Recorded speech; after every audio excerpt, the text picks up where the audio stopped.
the US Congress and presidential elections.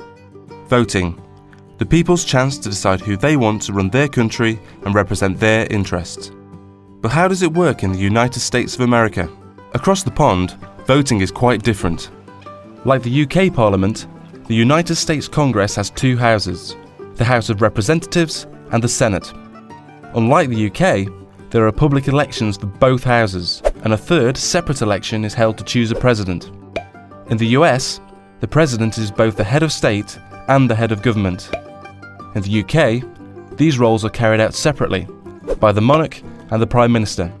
The House of Representatives in the US Congress is designed to give a voice to the people of every local voting region of America.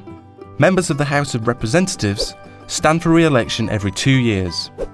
Each state is split into districts, and each district votes for one representative. The number of districts depends on the population of each state. For example, California, the most populous state, is split into 53 districts, so has 53 representatives. But Alaska, which is huge but has a really small population, only has one district and therefore only one representative in the House. Like the UK House of Commons, the election system is first past the post, so the candidate with the most votes in each district wins a seat in the House of Representatives. The party that wins a majority of seats in the House takes control. The ideal situation for a president is that the House is controlled by their own party. However, with elections held every 2 years, there's always a midterm election in the middle of a president's time in office.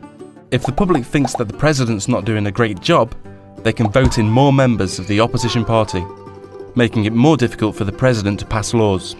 The Senate in the US Congress, like the House of Lords in the UK Parliament, is sometimes called the upper house.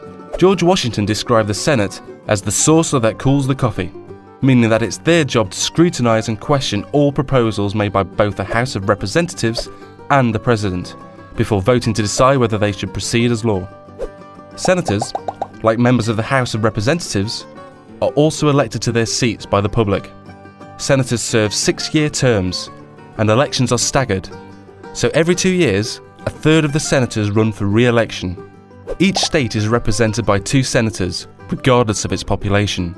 And again, the first past the post voting system is used, so the candidate with the most votes wins. So how do Americans choose their leader? Well, presidential elections take place every 4 years. The 2 main parties, the Democrats and the Republicans, host big get-togethers where they choose their presidential candidate, the person they think will be the best leader for the nation. The winning candidate then chooses their vice presidential candidate, also known as their running mate, to help support the campaign. Presidential candidates usually choose someone with different areas of skill or knowledge, so they present voters with the best package. Together, they're known as a ticket. Presidential candidates from both parties then start out on massive election campaigns to gain as much voter support as possible. They travel across the country and hold great big campaign rallies where they set out their policies and their ideas for the whole country. These campaigns cost money, lots of it, so both candidates have large campaign teams who help raise the tens of millions of dollars needed to keep them afloat.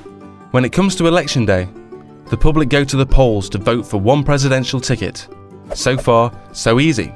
However, the public don't vote directly for their choice of president.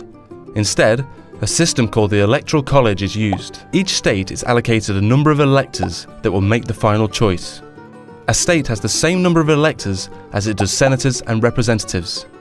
In most states, all the electors will vote for the presidential ticket which received the most support in the public vote. Finally, the presidential ticket with the most Electoral College votes becomes President and Vice President of the United States of America. So that's how things work in the US. A democracy like the UK, but on a much larger scale.